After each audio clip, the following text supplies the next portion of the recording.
JPMorgan called Bitcoin fraud. They were already running one. In February 2023, JPMorgan filed a patent for a fraud detection system, one where the only entity granted override authority is JPMorgan itself. That detail never made the press release.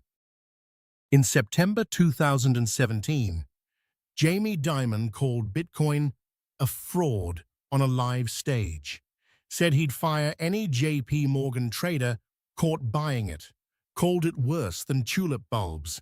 That quote ran everywhere. What ran nowhere? JPMorgan launched Quorum, its own Ethereum-based blockchain, in 2016. Dimon's fraud speech came 14 months after the network went live. He wasn't warning the market. He was clearing the field. Quorum wasn't a pilot. By 2017, it was already processing interbank repo transactions that traditional settlement systems take 2 days to clear. JPMorgan was clearing them in minutes. It gets worse. While Dimon was calling crypto dangerous, JPMorgan's internal teams were 18 months deep into proprietary blockchain infrastructure. The public got the warning. Insiders got the runway.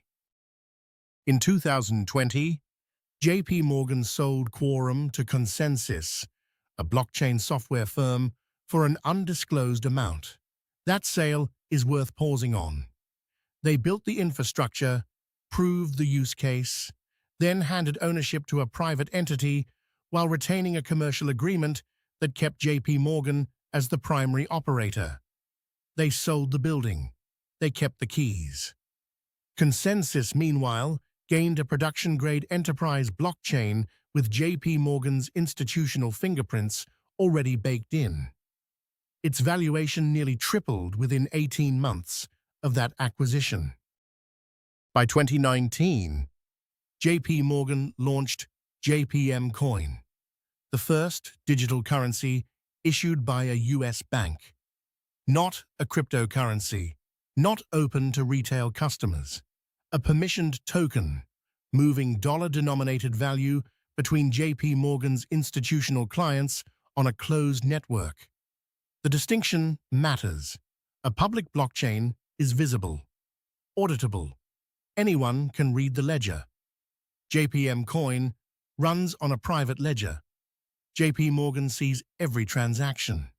No one else does. That's not decentralization. That's a database with better marketing. Now, the fraud prevention layer. In early 2023, JPMorgan filed a patent for a real-time fraud detection system embedded directly into blockchain transaction processing. The system flags anomalous patterns, velocity of transactions, geographic inconsistencies, counterparty mismatches, and can halt or reverse a transfer before it settles. That capability sounds protective. Read the filing more carefully. The system's intervention authority rests entirely with JPMorgan as network operator. There is no independent arbitration layer, no customer notification requirement before a hold is placed, no external audit trigger.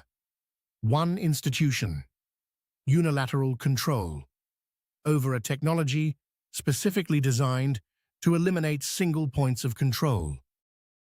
The original value proposition of blockchain, the reason every bank scrambled to understand it after 2015, was trustless settlement.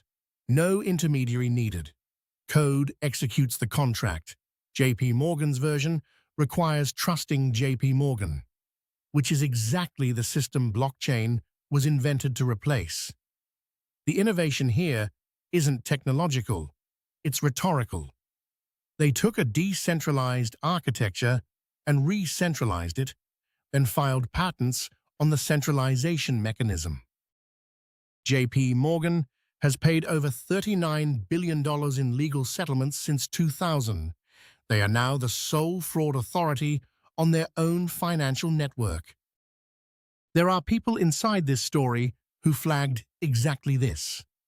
In 2021, a former JPMorgan blockchain engineer who later testified before the Senate Banking Committee, described internal debates about governance architecture.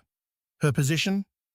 Any fraud intervention system on a financial network needed an independent oversight node, a circuit breaker that JPMorgan couldn't trigger unilaterally. That proposal was reviewed, documented, then shelved. The reason given internally, according to her testimony, operational complexity. Operational complexity. For a bank that processes $10 trillion in daily transactions. Meanwhile, JPMorgan's blockchain division, now branded as Onyx, was expanding. By 2023, Onyx was processing over $900 billion in short-term lending transactions annually. It had onboarded institutional clients, including Goldman Sachs, BNP Paribas, and sovereign wealth funds.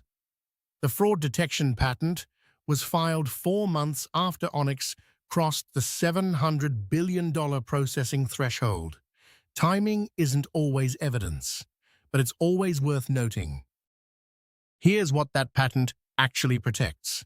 The system can flag a transaction as suspicious, freeze it, and report the freeze to JPMorgan's own compliance team. The patent language specifies that external reporting to regulators is optional and configurable by the network operator. Optional. A private network processing nearly $1 trillion annually with self-reported, optional regulatory visibility.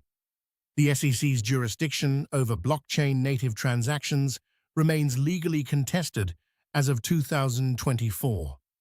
JPMorgan's legal team has been active in those jurisdictional proceedings. In March 2023, Jamie Dimon told the Senate, "I've always been deeply opposed to crypto, Bitcoin, etc." Onyx had been live for 4 years. JPM Coin was processing billions monthly. The fraud detection patent had been filed 5 weeks earlier. He wasn't lying about his opposition to public crypto. He was describing a different product. His product. The standard defense here is, JPMorgan is protecting the system. Fraud prevention is good. Blockchain with guardrails is safer than the alternative. That framing collapses under one question. Safe for whom? When JPMorgan froze customer accounts under traditional banking compliance, those customers had regulatory recourse, CFPB complaints, OCC review, federal dispute mechanisms. On Onyx, the fraud intervention system routes disputes back through JPMorgan's own compliance infrastructure. The appeal mechanism is the same entity that issued the freeze. This is not a future risk. The architecture already exists. What doesn't exist yet is the volume. But Onyx is scaling. The institutional clients are live. The patent is filed. And the legal framework for external oversight of private blockchain networks hasn't caught up. JPMorgan built the system before the rules existed. That's not an accident. That's a strategy. The accusation ladder here doesn't require malice to be damning. Step 1. JPMorgan dismissed crypto publicly while building privately. Step 2. They built a closed network, removing the transparency blockchain promises. Step 3. They filed patents on control mechanisms before regulators understood what needed regulating. Step 4. They scaled to nearly $1 trillion in annual volume. Step 5. The only entity with override authority on a network managing institutional capital is a bank with $39 billion in documented legal settlements. Each step is documented. Each step is legal. Together, they describe something with no clean name yet. JPMorgan didn't miss the blockchain revolution. They captured it, rewired it, patented the cage, called it innovation. The fraud prevention system isn't protecting you from JP Morgan. It's protecting JP Morgan's network from everyone else. The most sophisticated financial fraud doesn't look like fraud. It looks like infrastructure. This is Redacted Chapter. We dig up the corporate stories they buried. Subscribe, the next one's already in the cut.